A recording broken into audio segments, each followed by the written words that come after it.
I was like, anyways, we're starting to get into the Q&A. Welcome back, all. The two questions that I find really interesting, they're actually three. Is this a PR problem? The guy asked, like you said, Leo said earlier, somebody asked, I can't do the death grip here because they had one of the phones Apple was demonstrating a death grip on. And the next one was, will AT&T plans be refunded too? Okay, Steve Jobs' answer to being asked, will people get their money back, and will they get out of their AT&T contracts, and will they get a refund on the AT&T side? To quote him, was, yes, AT&T is giving full refunds. Yes, yes, and though Apple as well. And then the other question was, and can people get out of their contracts? Now, his question to that was, I believe so, yes.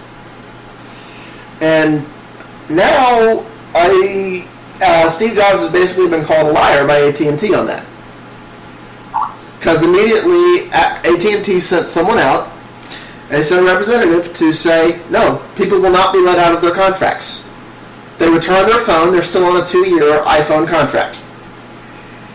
They still have iPhone data, they still have a 2-year contract, they signed a 2-year contract, they're on a 2-year contract. But they could just get another phone, and they'll have the same plan for that, right? They'll have the same plan, but they won't have a song. Say somebody wants to return their iPhone and go get a Droid on Verizon. Yeah, it's like, it's one of those, they're still locked into AT&T on an iPhone data plan for 2 years, whether they have an iPhone or not. Which means pretty much, if they want to make use of it on the AT&T network, they can go return their iPhone 4 and go buy an iPhone 3GS.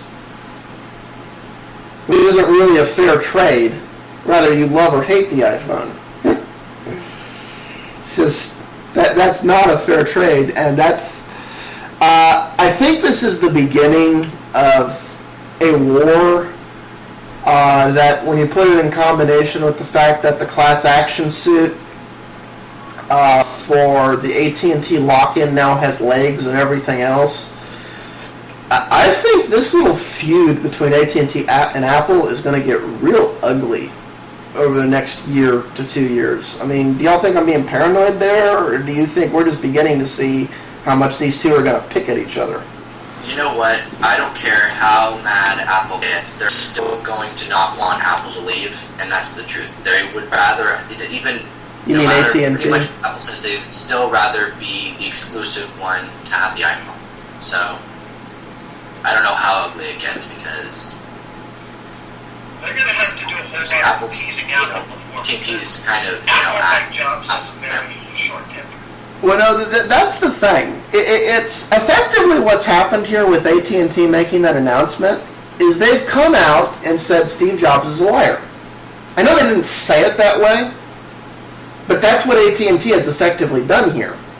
And we all know Apple and Steve Jobs is like an elephant. They don't forget grudges. They're still punishing Adobe, for crying out loud, for a problem they largely caused. I mean, okay, they didn't cause the Flash problem, but it's.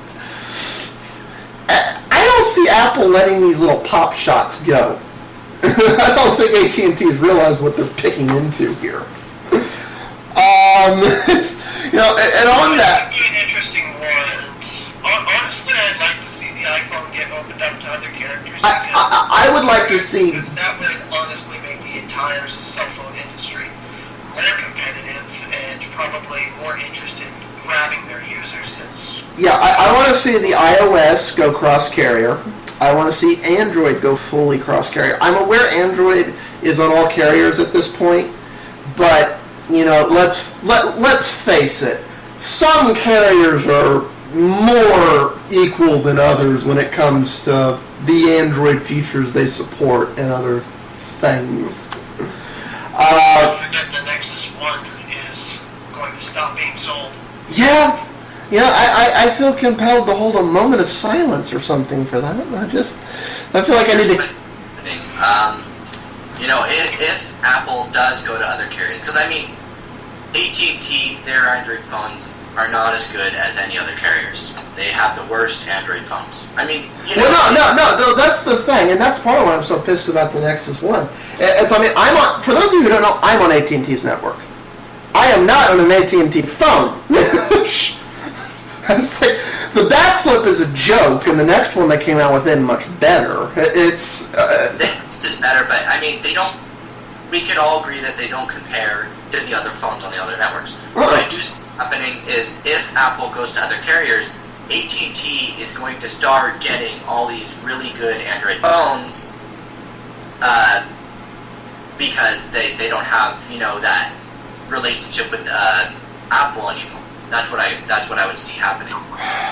One of the reasons that they don't have good Android phones because they want their best phone to be the iPhone with their relationship. I thought that was the reason for a while, but then when you added in these ridiculous data caps that AT&T started doing and other stuff, I think it's honestly AT&T just doesn't want smartphones.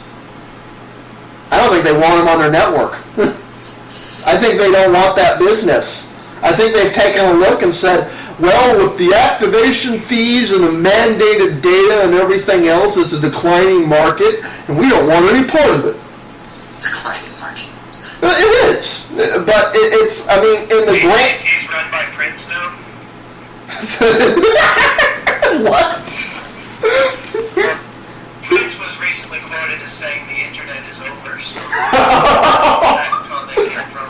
Well, no, but I think whoever's in charge at AT&T has made that assessment, and they've decided we don't want this business. It's we'll milk the iPhone for as long as we have it, but I think they honestly think they don't have to compete. And the sad truth is, the way cell phone carriers are set up in the U.S., they really don't. And I don't think they're really interested in having the smartphone market. Which is a shame because they're the largest GSM provider in the States. One thing that would make this battle a lot more interesting would be, for those of you who don't know, Verizon's owned, a large chunk of Verizon is actually owned by a UK cell phone provider that uses GSM technology, and they want their stuff to be interchangeable. So people who hop the pond, their stuff will still work over here. If they're able to push that and make Verizon also accept GSM, it would be in the best interest of American consumers to say, I don't want to play this CDMA game anymore. I want the GSM phone, I want the SIM card, I want the thing, I want the... Really quickly, what is the difference? The primary difference is CDMA has a wider geographical area because of the frequencies it operates on. So less towers per geographical area. But it can only do one thing at a time, which is why, they have those commercials like you can't use your data and voice at the same time. Although, we have this thing called voice over IP, so we can do everything at the same time. The big difference as far as you and I and the end consumer is concerned is with GSM, we have these things called SIM cards. Right. So the big complicated thing is I just pull my SIM card out and I stick it in a phone. All I had to do to take this phone from one carrier to the other was unlock it and then put in the data for the AT&T network. And I just took my AT&T SIM card and stuck it in here.